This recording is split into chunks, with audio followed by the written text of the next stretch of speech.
Hola a tothom, em dic Mònica i treballo aquí a la Biblioteca Popular de la Fundació Iluro. Com esteu? Esperem i desitgem que tots i totes estigueu superbé. Mireu quin conte us portem avui.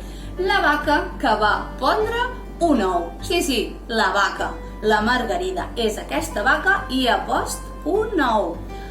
L'escriptor d'aquest llibre tan divertit és l'Andy Catvill i els dibuixos van a càrrec del Russell Aito. Comencem amb la història de la Margarida. Doncs mireu, tenim a la Margarida una mica trista. De fet, la Margarida estava una mica deprimida. Què tens, Marga? Què et passa, Marga, que fas aquesta carona tan trista? Cloquejaven les seves amigues, les gallines que tenim aquí.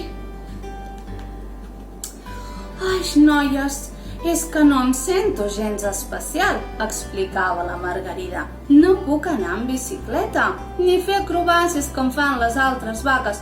Trobo que sóc una vaca tan vulgar.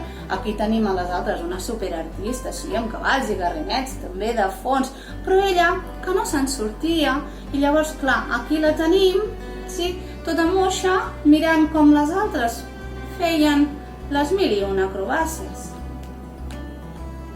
Va deixar les gallines força preocupades i aquella mateixa nit van empescar-se un pla molt enginyós. Mireu, aquí se l'estan explicant. Cloc, cloc, cloc, cloc, cloc, cloc, cloc, cloc, cloc, cloc, cloc, cloc, cloc, cloc, cloc, però fluixet, Cloc, cloc, cloc, cloc, cloc, xiu-xiuejaven entre elles.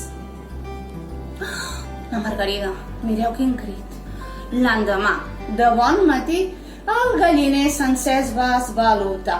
He post un ou, he post un ou, he post un ou, xisclava la Margarida. Mireu quin crit i quina boca. Les altres vaques no s'ho podien creure. No n'hi havia cap que hagués post mai un ou. El granger no s'ho va voler perdre. Per tots els gripaus calç, va cridar, la Margarida ha post un ou. I la grangera què va fer? Doncs va fer un truc. Al diari local, tothom ho havia de saber. I què va passar? Doncs que tothom venia de totes bandes per conèixer la Margarida. El granger que explica, estem molt orgullosos de la nostra vaca Margarida. Anunciava a tothom que hi venia, i a la tele també, i a la ràdio, i per Facebook i Twitter, per tot arreu. Ara sí, la Margarida sentia que era una vaca superespecial i les gallines estaven més contentes que un gínjol. Aquí les tenim, acompanyant la Margarida, que cuidava moltíssim el seu ou.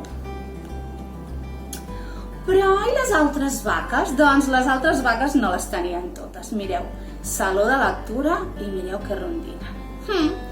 Anar amb bicicleta, doncs, que ja no mola. Ara fer acrobàcies sembla com un joc d'infants. De totes maneres, hi ha alguna cosa que no rutlla. Esclar, és que les vaques no ponen ous. Són les gallines les que ponen ous. No en tenien res.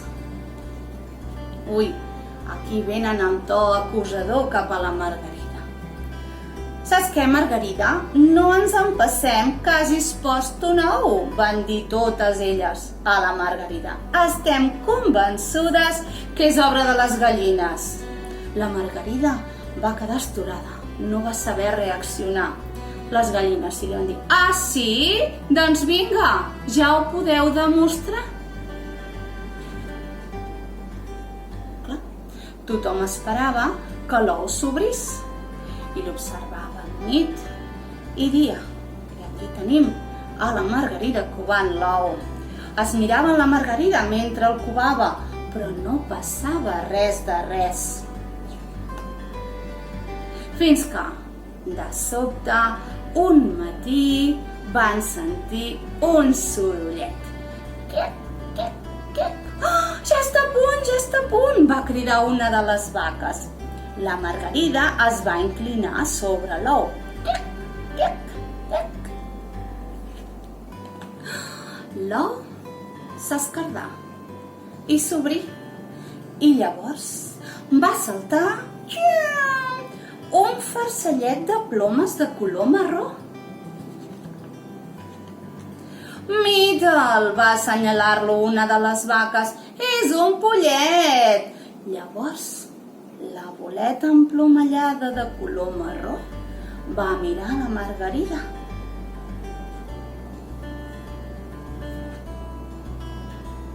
I va fer un muuu, ben fort, ben fort, ben fort. I què va fer la Margarida? Doncs va somriure i va estrènyer el seu bebè. És una vaca, va dir, i va posar-li de nom Mariona. I conta, que ja se'ns ha acabat i que espero que us hagi agradat. Doncs bé, fins aquí el conte d'avui i que us vagi tot superbé. Fins una altra. Adéu-siau.